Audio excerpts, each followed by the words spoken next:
thing. They do exactly what Whitley Strieber was doing. They start meditating.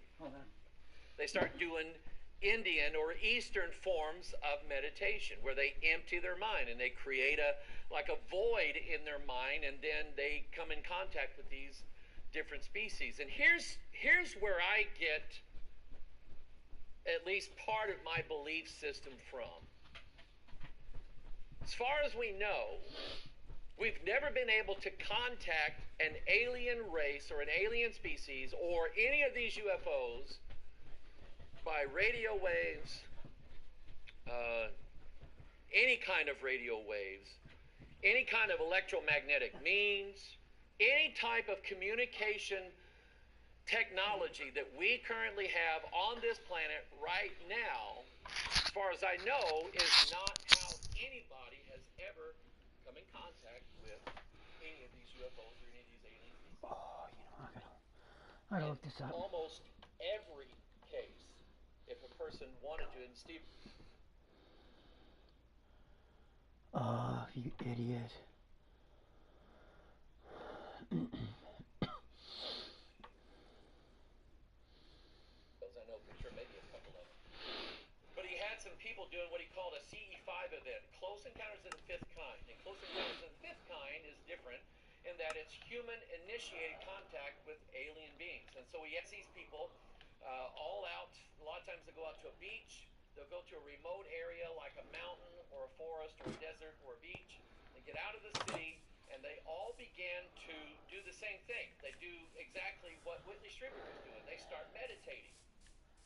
They start doing Indian or Eastern forms of meditation where they empty their mind and they create a void in their mind, and then they come in contact with these different species. And here's where I get at least part of my belief system from. As far as we know, we've never been able to contact an alien race or an alien species or any of these UFOs by radio waves, any kind of radio waves, any kind of electromagnetic means, any type of communication technology that we currently have on this planet right now, as far as I know, is not how anybody has ever come in contact with any of these UFOs or any of these alien species. In almost every case, if a person wanted to, and Stephen Greer started doing this when he was in college. He went to college, I think, in North Carolina and studied to become an ER doctor. The guy is very smart, very intelligent, but I think he's very duped, in my opinion. He started getting in contact with these spirits. They started getting in contact with him while he was in college. He came down very sick and was going to die because he didn't have any money. He was putting his own way through college. And he was laying in his apartment, his dorm room, basically dying of some kind of sickness. And he says the aliens came and they healed him. So right then he began to get in contact with them. And how he would get in contact with them, he didn't pick up the phone and call ET. He didn't use a radio. He didn't use a Morse code or anything like that. He basically would go out to one of the mountains there around North Carolina in the Appalachian Mountains, and he would sit alone out in a wilderness place, and then he would go into a trance, and then he would get in contact with these alien species.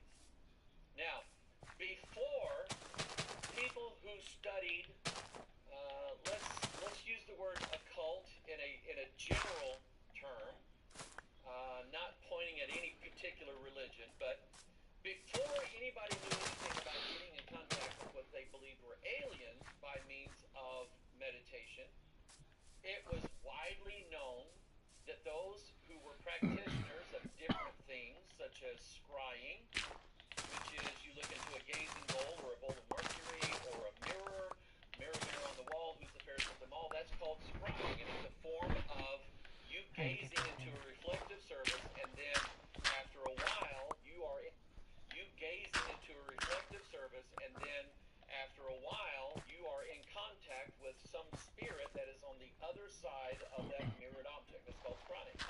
There are people who would go into various trances, and they would be called what they call now, we used to call them mediums back in the old days. I think today they're channelers. And there are people, you can go online right now and find people who will channel all kinds of different creatures or different species or different, I'll use the word the Bible used, devils, gods with a little g, evil angels, okay? They get in contact with these different creatures. So how is it that for thousands of years, medicine men, witch doctors, astrologers, soothsayers, diviners, seers, who go back thousands of years in Earth history, all of these people were getting in contact with higher beings through these occult methods? How is it now that all of a sudden some people who call them UFOs and call them aliens are getting in contact with these aliens the exact same way? That tells me something. It tells me that either everybody back for these thousands of years who were getting in contact with these spirits or these gods didn't know who they were getting in contact with, that they really were aliens from some planet in the Pleiades or from Sirius B or from, what are some of the other places I've heard of? But anyway, they're getting in contact with some aliens, 1,000 light years away from Earth. They're able to contact them now. How come is it that they use these occult methods and now all of a sudden they're getting in contact with aliens? That tells me that they're the same thing, same species, and they have the same agenda. The Bible says in Deuteronomy 28:50, a nation of fierce countenance. This is a prophecy. This is the Bible saying this is going to happen. Okay? It was prophesied back in the days of Moses. Moses wrote Deuteronomy. So if you've seen the Ten Commandments, you know a little bit about Moses. Moses was given this by God, and he pronounced it to the Israelite people, and he wrote it down in the book of Deuteronomy, that a nation of fierce countenance. Countenance is your face. Fierce means they look mean, like alligators. Alligators look mean, and you don't have friendly alligators that you pet. Dolphins don't look mean. They have smiles on their face, and you can pet dolphins all day long. So a nation of fierce countenance, which shall not regard the person of the old, nor show favor to the young, they are going to come to this earth. God said so. Daniel 8:23. Daniel also was a prophet of God. He predicted that there was coming a time when there would be a king of fierce countenance. And understanding dark sentences. When I say the word dark sentences, what does that make you think of? Dark sentences. Okay. Huh? Spells? Hidden knowledge. Let's say for the sake of the argument here tonight, I believe the Bible to be full of light sentences. Jesus said, I am the way, the truth, the life. He said, I am the light of the world. So we believe, the Bible says in the book of Psalms, the entrance of thy words bringeth light. And so we as Christians believe that we are enlightened by reading and studying and believing what the Bible says. The opposite of that would be dark sentences. Sentences written in some kind of language that nobody really knows and nobody really understands, but this king is going to understand them. In fact, in Deuteronomy 28, in fact, let me show it to you this way. In Deuteronomy 28, in the same place where Moses gave that prophecy about a nation of fierce countenance, he also said, not only they're not going to show favor to the young or to the old, he also said that, let's see here. I think it's back before verse 50. Here we go. He said, the Lord, which is God, shall bring a nation against thee from far, from the end of the earth. Now the earth is a circle, it's a globe. Globes don't have a beginning and they don't have an end. What was he talking about? There actually is an end to what this earth is. It's called the Kármán line. And we now know this because we sent balloons up there, going all the way back to the 30s and 40s. Military has. We've now gone into orbit. You were talking about Neil Armstrong a while ago. One of the test pilot things that Neil Armstrong did was he flew this sort of plane rocket up above the atmosphere. Like, did you see the movie First Man? that happened. And Armstrong was smart enough to know that when he tried to get back into the atmosphere and he bounced off of it and he couldn't control his plane, he had to cut through it like a pair of scissors and cut into the atmosphere. That's the Kármán line. That's the end of the earth, is what it is. Everything inside that line is this earth. Everything outside that line is beyond the earth. So he says, the Lord shall bring a nation against thee from far, from the end of the earth, as swift as the eagle flieth. A nation whose tongue thou shalt not understand. Now, name a language that on this earth people speak and nobody knows what it is. It doesn't exist. You pretty much know We even might have to some change of the way we most think, though. not well-spoken tribal dialects. We do a lot of ministry work in Kenya, and everybody over there speaks at least 3 languages: English, Swahili, and their tribal language. And we pretty much know all of them. Google is translating them now. And we are living in the age where there will be universal translators literally translating on the fly for us everything that anybody speaks, no matter what language. But God said that this army that he sends to the earth is going to speak a language that nobody is going to understand. And in fact, there was an occultist. Did you ever hear the name? You know who Crowley was. You know who John Dee was. Okay. John Dee was the astrologer and counselor to Queen Elizabeth I. So this goes back to the 1500s, I believe. John Dee and a man by the name of Edward Kelly got together, and they were using scrying. They had a gazing bowl full of mercury, and they would stare into it and get in contact with who they were told were angels. John Dee believed that he was speaking to angels, and I believe he was too. And these angels were telling John Dee that they all spoke a language between them that no humans knew. Adam knew it from the Bible. Adam, the original man, he knew it, and these angels were telling John Dee that Adam was able to not just name the animals, but create the animals. He could create the world around him by speaking this language that no human knows, but the angels all know it.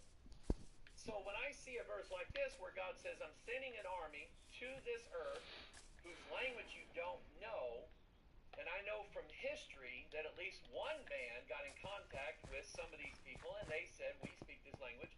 By the way, Dee and his partner went about to try to learn this language and come up with an alphabet for it, and it's called Enochian. If you want to look that up and verify that what I'm saying to you is you've heard this before.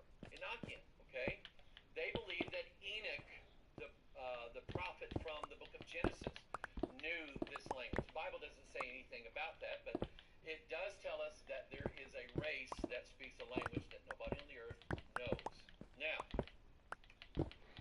here's Dr. Stephen Greer. As I mentioned before, he was a very successful, very brilliant ER physician. To be an ER physician, you have to be more than just a regular physician. You have to be able to stop people from dying in a matter of seconds. And that's how smart this guy was. But I believe that he was deceived by these spirits. So in an interview on YouTube, Dr. Greer described an alien craft that he saw. He said the ET crafts are an extension of the ET consciousness and their life. And they are actually living crystalline objects that are conscious. Now, he's not saying that about the aliens. He's saying that about their ships. That their ships, and now, remember, Dr. Greer and I, if we were put into a room together, we would be arguing at each other in a matter of seconds. I don't believe any of his belief systems. He doesn't believe any of my belief systems. But we're agreeing on one thing here. He's not wrong about these craft being living. Who in here drives a car? Who in here drives a car? Okay?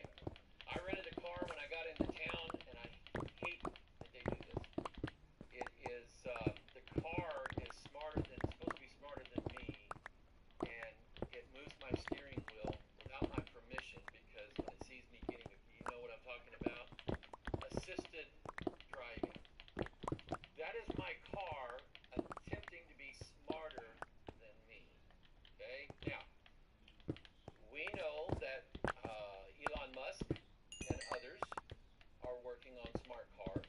know that they're getting smarter every single day. We know that artificial intelligence is gaining huge ground in this world, and that company after company after company after corporation after nation after military is using artificial intelligence. It is very likely that both Israel and Hamas are using some form of artificial intelligence to help them fight this war that they're fighting between them. So basically, what you end up having is one intelligent system fighting another equally intelligent system. And you have two guys that play chess equally as well. Who wins? Always ends up in a stalemate. Okay? And this is where we're at right now with artificial intelligence. Everybody's using it, and Elon Musk was the guy who stood up a few years ago and said, we're not asking the question here, should we be leaning so heavily on artificial intelligence? Should we not, shouldn't we push back a little bit from that and put in safeguards to protect us? Because if we don't, then every movie you ever saw about AI taking over, and it doesn't turn out well for the humans, like the Terminator and the Matrix and everything else. He said, yeah, all of that's going to come true. And he said, you're talking about like demons taking over the world, and he used that word. He said, that's what you're talking about. So his version of safeguarding mankind from being destroyed by artificial intelligence was what, Kevin? Neuralink. And if we can't beat them, join them. So that why do you think that Elon Musk wanted all of these satellites surrounding the globe and wrapping the entire planet with Wi-Fi? Because there eventually is a plan to put and connect every living human being with the World Wide Web. So think about it. Everything that you ever wanted to see on the World Wide Web, on the internet, can be beamed into your head in just a fraction of a few seconds. I mean everything. Even things you probably shouldn't see. What if things you wanted to know, instead of having to study it with the students that came last night, they were so well behaved, and I appreciate you guys being here. They had to get up and they said, we got tests. If we don't study now, we're going to be up till 1 o'clock in the morning. So they left. And so there'll be a time when, why would the students have to study? And we're literally going to be put into their brains, just like on the Matrix. And so these days are coming. And when we start talking about smart cars, my insurance agent told me that the insurance company that we have that covers our cars and everything like that, where my son has already wrecked 200. Yeah, he's learning. He said they had a meeting with the agents and with the shareholders, and they said we have to figure out, in the age when the car becomes totally self-sufficient and it doesn't need any human interaction to drive itself, we have to figure out and work out laws that says when there's an accident with these cars, who's at fault? Let's say that you owned a smart car and you just got in the car and the car said, where you want to go today? And you said, well, take me to the science lab. And so the car takes you to the science lab. And on the way to the science lab, the car wrecks. Are you liable for that? No, you wouldn't be. You didn't drive in the car. You didn't touch the steering wheel. You didn't put your foot on the gas pedal, the brake pedal, the emergency brake. You were looking at your phone, or you were watching, Gilligan's Island on the screen or whatever. You were just having a ball going to the science lab there across campus, and all of a sudden your car wrecked. You're not responsible for it. Yeah, let's spin it on him. Okay, I guarantee you he's got lawyers. He's already protected. All right, but that was the discussion. Who's liable? Because now, for the first time, we're going to have a lawsuit against what used to be an inanimate object, a non-living object. But now we're going to get into a day when the car is going to be sued because it was the car that made the mistake. If it does make the mistake. Think about it. So now you have a living machine, a living car. this down. In fact, you know what? I have this in my notes. Let me get to it. I have it in here. Stephen Greer. Alien abductions. Okay, here it is, right here. Ezekiel chapter 1. This is where you've heard Eric Von Daniken wrote Chariots of the Gods. It was a book, came out in the late 60s. Nobody would publish it for him. Nobody wanted to touch it. And he finally found a publisher, and it's made him millions and millions of dollars. But anyway, he wrote Chariots of the Gods because he, I think he's from Sweden or Denmark, and he grew up at going to Catholic school. And he said, I believe in God. And he said, I'm being told by these priests at the Catholic school that in Ezekiel 1 that's God, and he's riding a chariot. And he said, if he's God, why does he need a chariot? Not a bad question. I've asked the same thing myself. We as Christians believe that God has a city called Heavenly Jerusalem, Jerusalem up in heaven. We believe that God lives in a temple. There is a temple of God in heaven. There are also God's temples here in this world. You probably heard the phrase, the temple of your body. That comes right out of 1 Corinthians. That comes right out of the Bible, and Christian teaching is that we are the living dwelling place, the living temple of God himself. So does God need a house to live in? No, but he chooses us. Does God need a city to rule over? No, but he has this beautiful ones where the streets are paved with gold, and the gates are all made of a single pearl, and it's just absolutely dazzling beyond any city that man has ever come up with. This beautiful city exists in heaven, and that's what we believe in. Then we believe that God has the coolest car in the universe.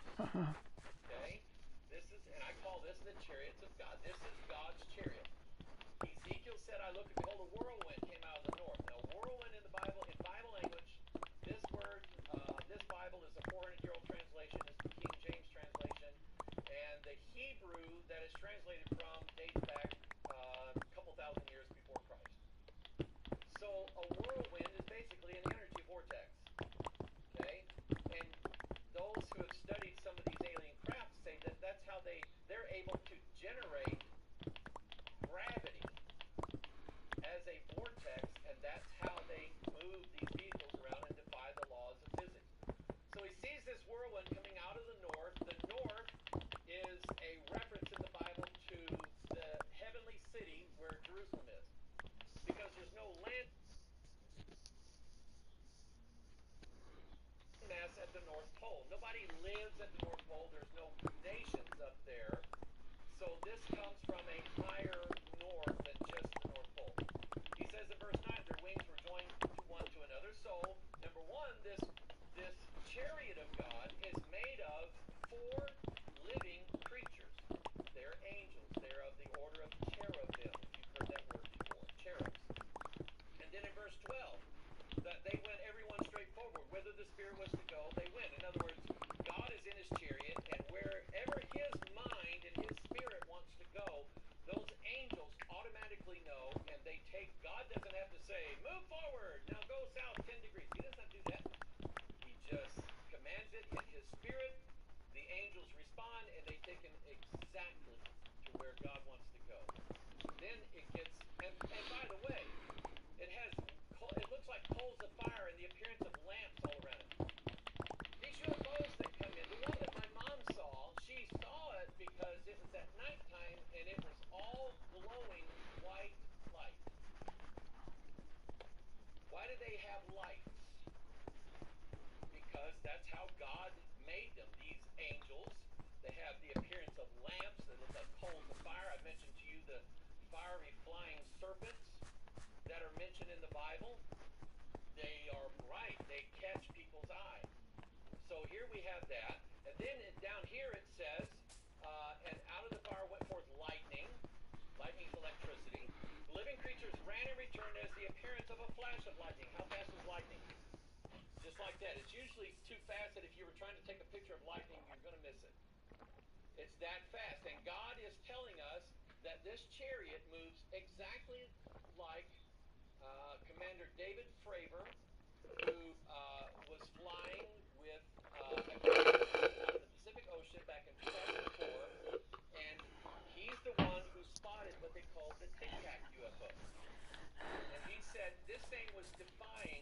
every law of physics that we currently have that relates to flying.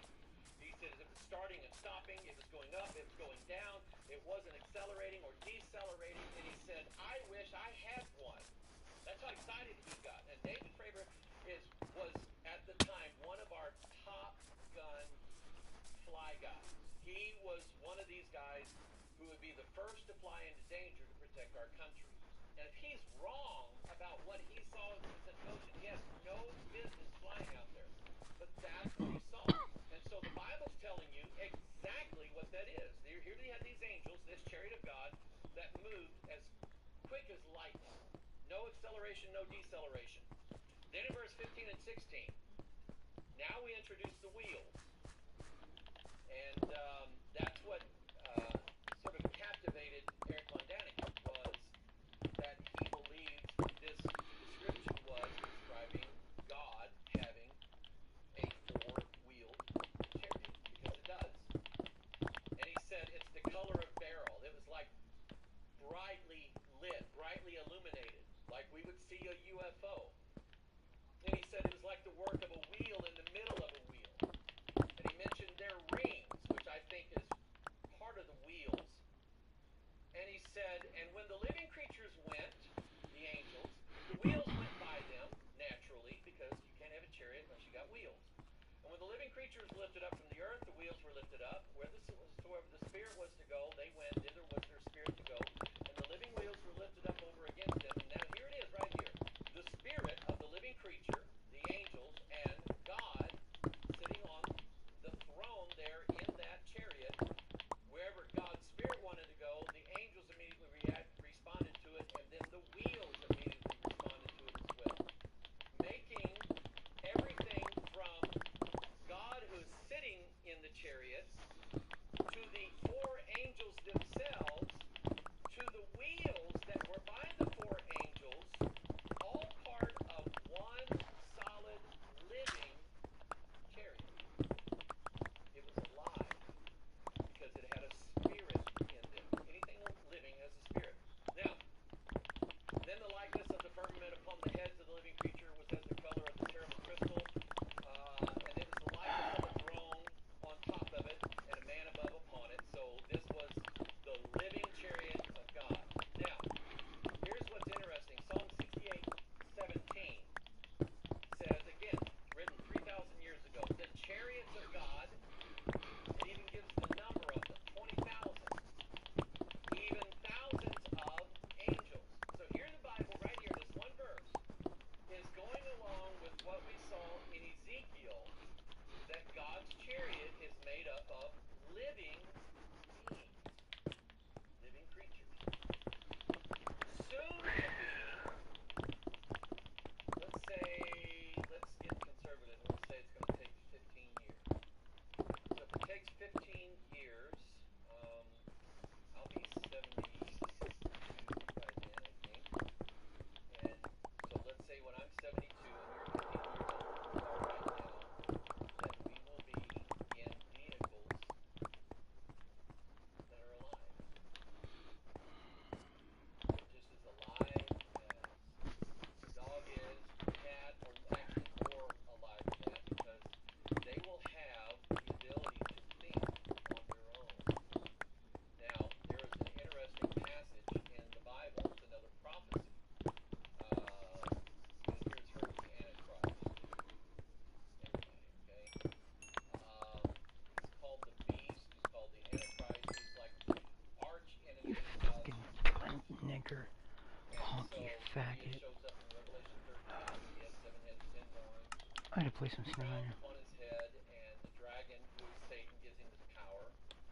And then we find down later that a man by the name of the false prophet, he's like the opposite of me, all right? He's a preacher, he's a prophet, he's pretending to be a prophet of God, but he's not really. And he causes everybody on the earth to make an image, like an idol, a statue, of the beast, okay, the Antichrist.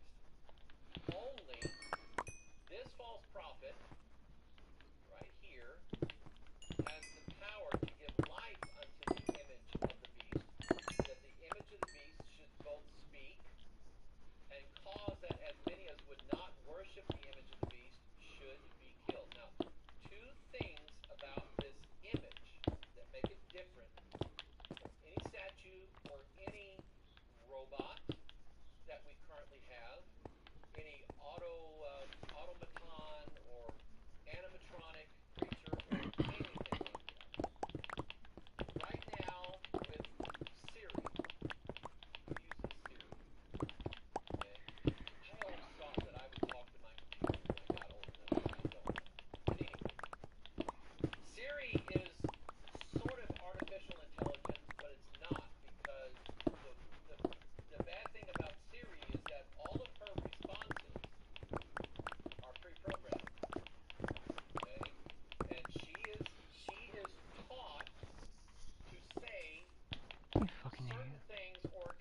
to show a group of preachers one time that a computer could write just as good a paper on Christian theology than anybody sitting in that audience.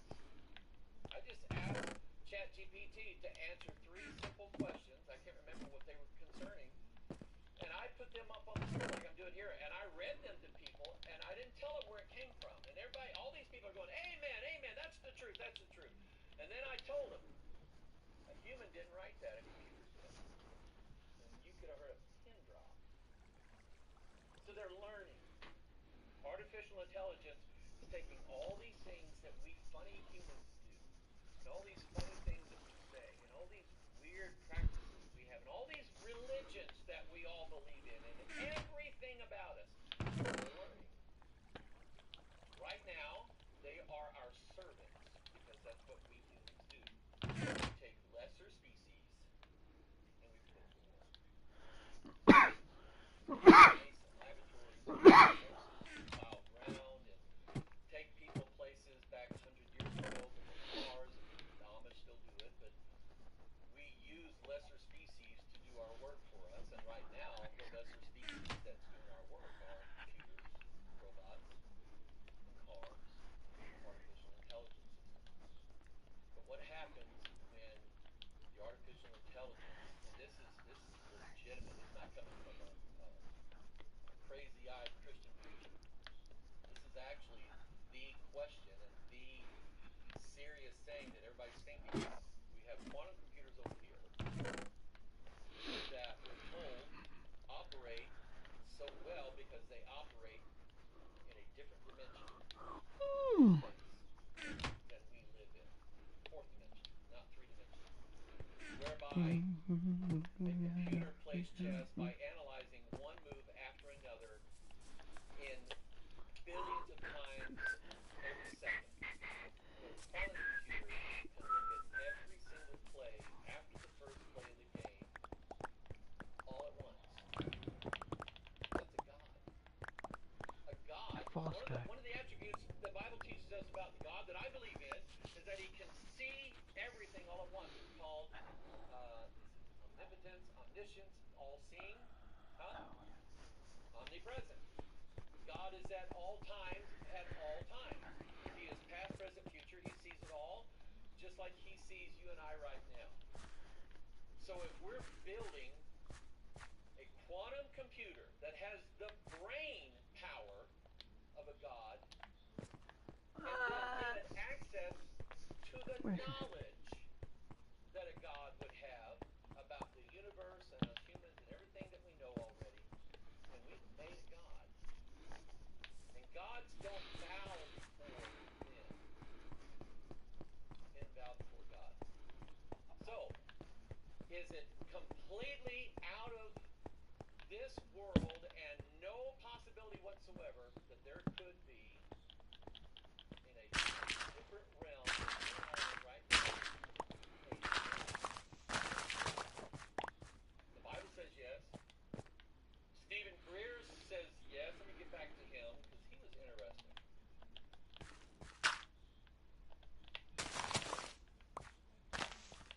So right here is when he tells us that these objects are alive.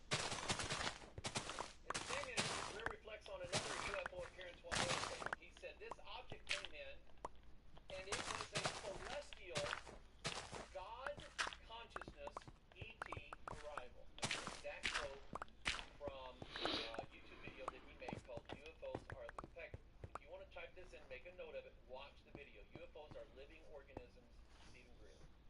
Okay? That's where I got it from. And you can hear the background of why he's saying what he's saying. He was basically told in his spirit, while meditating and in contact with what he believed were alien species, Love took me down to the river to silence me. and it was actually already... My love took me down to the river to silence me. Balthazar is the guy who came out and said Area 51 for the first time ever. Nobody had ever heard about it. And he shows up there in the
causes everything to do what?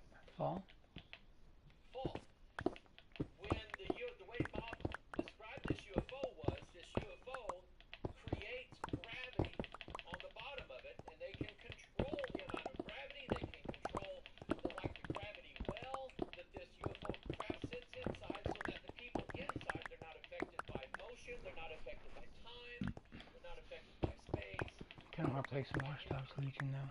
And he said, basically, they create a gravity well, and he said all they have to do is aim the gravity well in the place that they want to go. And he said, this is what's interesting. He said, the craft literally falls into its next location in three-dimensional space. It's a falling, living organism.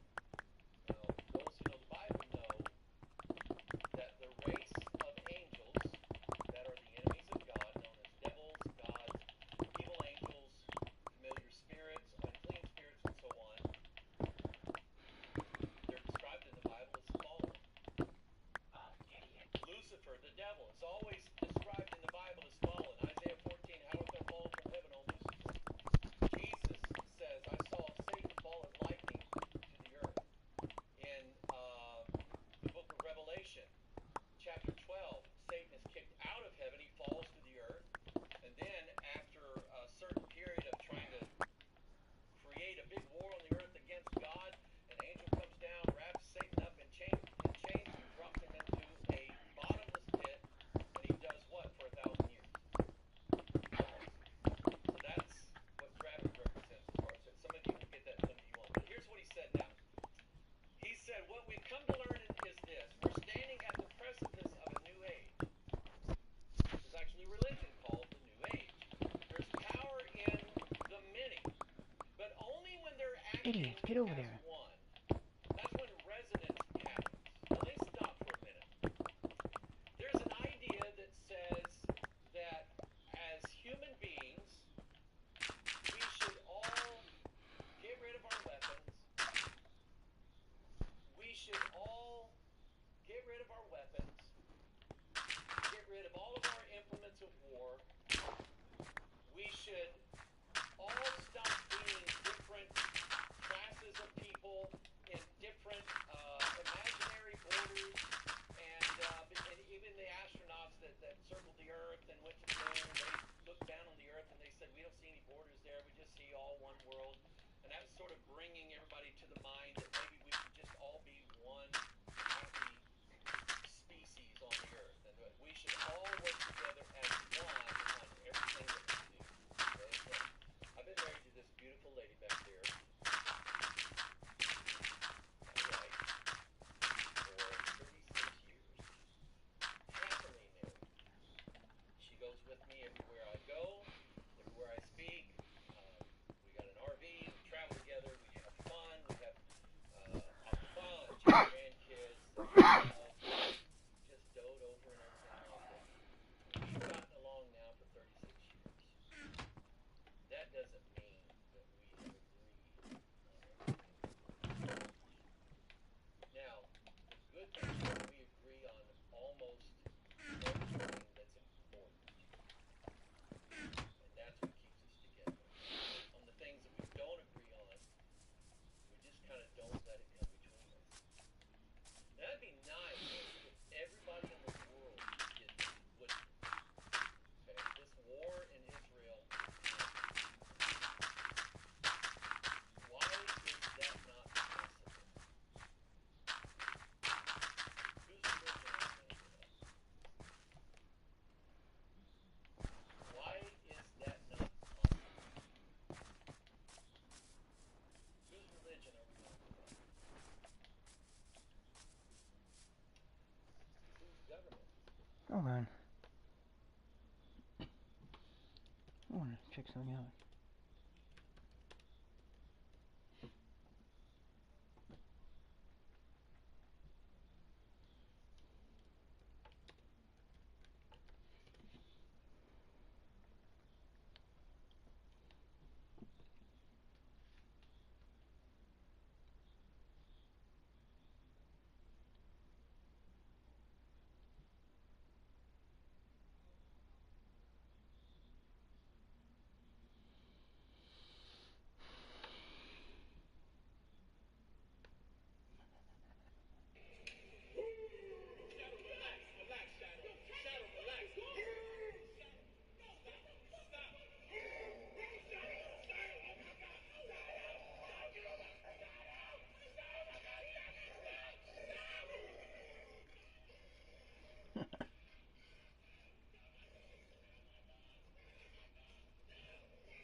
So stupid.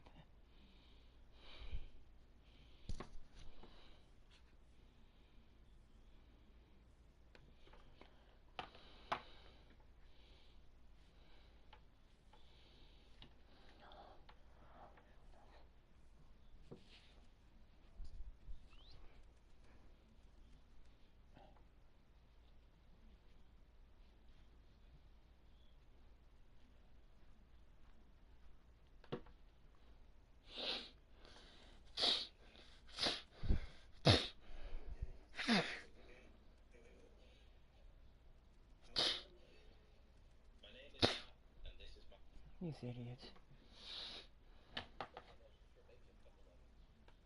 he had some people doing what single pearl, and it's just absolutely dazzling beyond any city that man has ever come up with. This beautiful city exists in heaven, and that's what we believed in. Then we believed that God has the coolest car in the universe. Okay? This is, and I call this the chariots of God. This is God's chariot. Ezekiel said, I looked and behold, a whirlwind came out of the north. Now, whirlwind in the Bible, in Bible language, word, this Bible is the 400-year-old translation of the King James translation. And the Hebrew that is translated from dates back a couple thousand years before Christ. So a whirlwind is basically an energy vortex. Okay? And those who have studied some of these alien crafts say that that's how they're able to generate gravity as a vortex, and I want to play that's some how Mirage. they move these vehicles around to defy the laws of nature. So we see this whirlwind coming out of the north. The north is I'm gonna play some a Mirage. There you reference in the guys. I'll Bible talk to you guys in a the bit. heavenly city where Jerusalem is. Like, comment, subscribe. Thank you for watching.